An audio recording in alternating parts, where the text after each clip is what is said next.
tous. Merci beaucoup. Merci de nous accueillir chez vous. Merci de nous accueillir. amoon nañu contentement ak mbégte ak cofeel gu mat sëpp ba si fii nga xamante ne nii fii la ñu fekk baax fii la ñu jitoo fii la ñu doonee la ñu doon seen troisième numéro di seen télévision sur internet di Saloum Actu TV gannaaw bu ñu defee première émission bi ak ki nga xamante ni mooy Akassa fekk baax Kaolack Ndangaan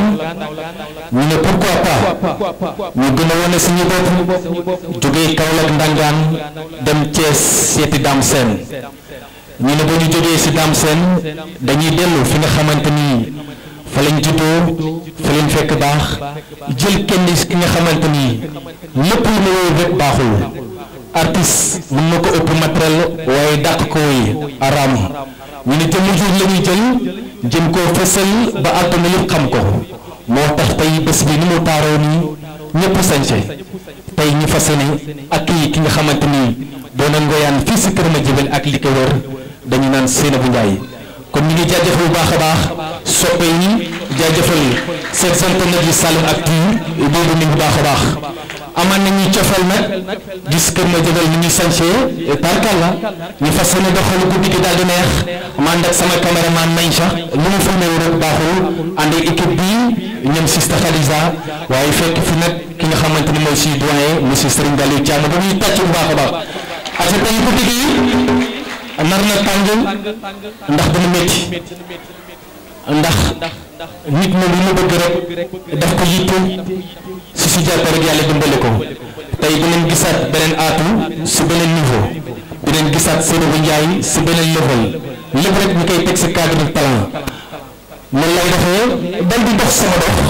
bu ndaw jël sama plateau waaw si sama plateau mais laata mi ñëw day dem si scène dal di muy li nga xamante ni premier morceau bi nga xamante ni tey yaakaar naa ne fan sa yi tey si Kër Madiabel tey dañuy bëgg su ko defee noonu lay jaaree accueillir la grande diva à la voix traditionnelle Seynabou Ndiaye nga bëgg ngeen tàcc ko bu baax a baax Seynabou leen dara ma xool ayca allo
Hey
wax loolu jërëjëf Thiam Serigne Mami Si Baye Mohamed waaye di nuyu suñu sœur di ki nga xamante ni kooku nag maawo bi tey lañu ko tuddee di borom Canada di Adja Mary mu jógee Canada ñëw fekkee fi lii awo Mary moom mi nga xamante ni sama rakk ji kooku mbay bi tey baayam macha allah di rakk Mamalle ñëw na tey mi ngi nii toog taaral bés bi di borom Canada waaye dañ ñaan fii ci lii si neexee yaa jaa jàppatala sa mbakk ya Assiré bu Njaay ndax li ñu doon tey ba ñu koy doon yaakaar naa ne dañoo xëy rek ñu fël ñu dégg ne Dijaatu nekk na animateur waaye ba ñu ko woowee téléphone ne ko grand ne ko ñu ngi si métier bi def ma ne booy am nga fit kooku nag laa bëgg ñu tàcc bu baax a baax mu rejoindre ma sa plateau bi di monsieur Serigne Baliou Thiam mi nga xamante ni moom ma njëkk a dugal ni studio yóbbu ma Al Medina FM ma jógee foofu mënuma rakk foofu di yem dama lay yóbbu Univers FM mënuma rakk léegi màgg nga foncel nga songu télévision yi ba tey lii nekk si ñun tey moo ko def si moom moo ko ñu tàcc ko bu baax a baax monsieur Serigne Baliou Thiam macha allah moom lay bàyyi mu daal di nuyu soppe yi nuyu waa Saloum Actu TV mi nga xamante ni li mu waxul rek baaxul Serigne Baliou Thiam moom mi ngi nii macha allah borom TV Saloum acca Serigne bi Aliou Thiam maa ngi lay ziar. maa ngi lay nuyu Atou di nuyu téléspectateurs yi fi nekk yëpp ak téléspectatrices yi nga xam ne ñoo tàmmu di seetaan Saloum Actu. C'est un grand plaisir pour moi ma ñëw fii tey ci plateau bi spécial bi nga xam ni da nga ci dalal suñu jigéen suñu xarit muy Seynabou Ndiaye donc plateau la boo xam ne nag tey maa ngi seedeel waa Sénégal bi bu ñuy wër ndaanaan ba yegg si fii ci Kër Madiabel dañuy taxaw parce que def na li nga war a def maa ko waroon def na yow def nga ko xëy na concept émission yi ñoo nekkul benn mais bi nga ma woowee na ma grand yaay suma invité d'honneur dama kontaan ci affaire bi moo tax ma bàyyi li ma waroon def yëpp ma ñëw assister épauler la may la doole nga xam ni que ku amul wéeruwaay da ngay neex a ba wax te ku ne DJ Atou rek xel li fan lay dem ci sëriñ bi Aliou ngay suma rek déggal ma topp ci samay tànk lu ma la mës a wax nga def ko fonce et puis leneen mi ngi ñëw incha allah ci kàttanu sunu borom di nuyu nag waa Saloum Actu yëpp ci kaw ba ci suuf nga xam ne site la boo xam ne lépp loo soxla ci wàllum information lépp loo soxla ci wàllum divertissement da nga koy am. benn affaire rek xam naa moom la ñuy Sénégal di reetaane parce que waroon nañ def briefing pour téléspectateurs yi fi toog xam ne émission la boo xam ne li soxal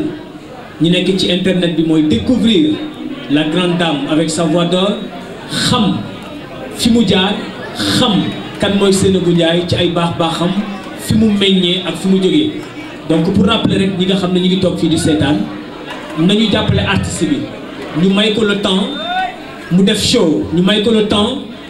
nit ñi découvrir ko xam bu baax a baax kan mooy Seynabou donc ñiy jaabante aussi ñu ngi ñaan ñu toog parce que internet du caaxaan donc loolu bëgg naa aussi xam naa pour reprendre aussi nga gën ko ñaax ñi nga xam ne ñu ngi fi toog di seetaan c'est une émission boo xam dañ koy enregistré alhamdulilah bon ñi fi nekk ñëpp say soppe lañu mais ñu ngi ñaan rek yéen ñëpp ngeen toog découvrir encore une fois la grande dame de la musique sénégalaise la grande dame de la musique traditionnelle avec une voix électrique koo xam ne buy woy sa yaram day ñar-ñar yi donc kon c'est un grand plaisir que nga recevoir ma ci plateau bu mel nii et merci beaucoup encore une fois à tous. acca dañuy am yenn question bu ñu lay laaj rek tey lu mel nii am sa Kër Madiabel nga bàyyi lépp daal di ñëw fekkee ko waaye si Seynabou Ndiaye di wéy nga doon animateur bu mag recevoir artiste bu nekk bari yëg-yëg ngay am su wàllum voix yi ci kaw ba si suuf si digg bi yan sentiment ngay am en tant que animateur bu mag. alors yëg-yëg bi may am Atou c'est yomb na parce que comme tout le monde ñun Saloum damay wax naan Saloum dañuy suul ndaanaan c'est-à-dire gëmantewuñu ñun gëmantewuñu jàppalantewuñu ci suñu biir tey li ngay def nii Kër Madiabel ñëpp waroon ñëw taxaw on te voit comme un grand animateur boo xam ni que mu ngi briller ci étoile yi ci Sénégal ñëpp waroon ñëw jàppale la moo tax man li Youssou Ndour doon wax rek dafa naw créateur te kii li muy woy yëpp ci kaw ba ci suuf amul dara lum ci jël ci yëfu jàmbur moom moo ko créé moo tax sentiment boobu mooy am mooy Kër Madiabel dañu war a fay naar bi xoromam xew bu am dafay ñëw nga may ko ak nga ñàkk ko may day teew donc kon jar na ngeen tàcc ko bu baax a baax a baax a baax a baax parce que mi ngi ci yoon bi mu ñëwee wax ma ko aussi ni ma ko yëgee tey ak ni ma gisee muy woy li mu bëgg a def yëpp aatu sëy na bu defa ko xaju fi waaw li mu bëgg a def yëpp ndeysaan ma di ko xool ci bët yàgg ci métier bi di décortiquer ay démarches am ay affaire am li mu bëgg a def yëpp mënu ko def moo tax ma lancé appel li na ko public bi may le temps qu'il faut Sénégal xam ni Kër Madiabel bokk na ci dëkk yi nga xam ni que ñu ngi làq ay ndaanaan yoo xam ni que dañu war a génn et merci ci li nga xam ni que def nga ko pour fëlal ko mu génn Sénégal yëpp gis ko sentiment boobu laa am tey vraiment c'est un grand plaisir pour moi vraiment ma gis ko muy def affaire bi mun a assurer. ati jërëjëf ma bëgg ñu tàccuwaat ko bu baax a baax di monsieur Serigne Baliou Thiam ñu dégg kàddu yi nga xamante ni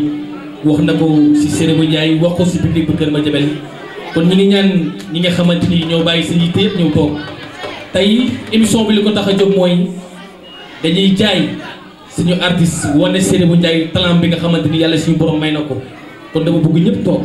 caméra bi tar ko Seynabou Ndiaye nga woy ba Sénégal yëpp nangu ne Kër Madiabel gii ndaanan yaa ngi fi kon ñiy wax si ginnaaw nañ ñu may tuuti ñu enregistré léegi dama lay bàyyi nga dem si scène bi nga dal di woy Kër Madiabel xam ni adduna bi xam ni kii woy nga yaan kese nit mun na la ëpp matériel lu may faral di wax waaye dàq la woy moom amut xale nga tax na ma bàyyi sama lépp dama ne du ma seeti beneen artiste balaa may dem si keneen dama lay jël jëmmal la ba lii boo si jógee incha allah ku wax Seynabou Ndiaye di nga wax beneen Seynabou Ndiaye mais du ñu gis Seynabou Ndiaye mi ñu gisoon si beneen si ñaan nañ yàlla nga am sa orchestre bopp orchestre boppam nag mi ngi jàllale fii site bi ak télévision bi dina la siiwal ba àdduna yoo xam la kon dañuy tàcc bu baax a baax Seynabou Ndiaye mu demaat si scène daal di mayaat beneen morceau mu daal di ñëwaat si plateau bi ñu continuer waxtaan bi. ana soppe bi aca Kër Madiabel tey mu riir jërëjëf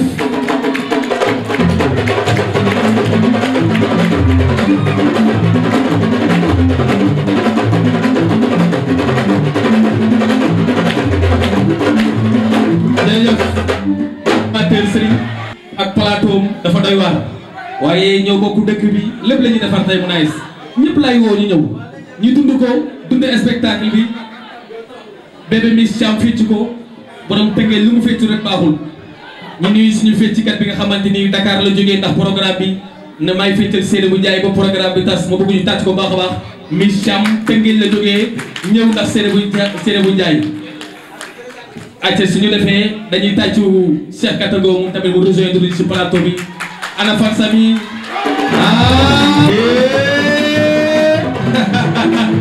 aja koori borom sekketu wal sama séeréer bi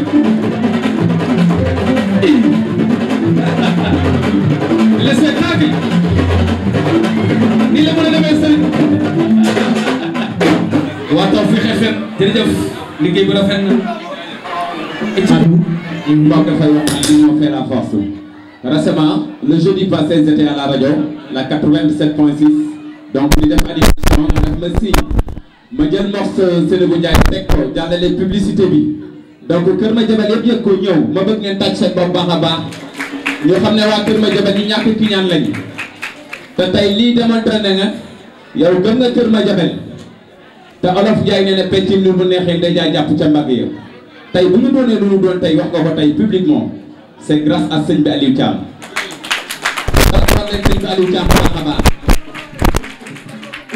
c'est lui qui m'a accueilli en 2016 à la radio Al Médina FM la 98.8. je pense que Atou jaar na fa. tey bu ñu naan Cheikh Katago Zimo DJ Atou Jimo Pléga loolu c'est grâce à toi kon mag mu baax jar na ba ci réew kii mooy guy gu daar bi kii mooy guy gu daar merci beaucoup Atou pour cette opportunité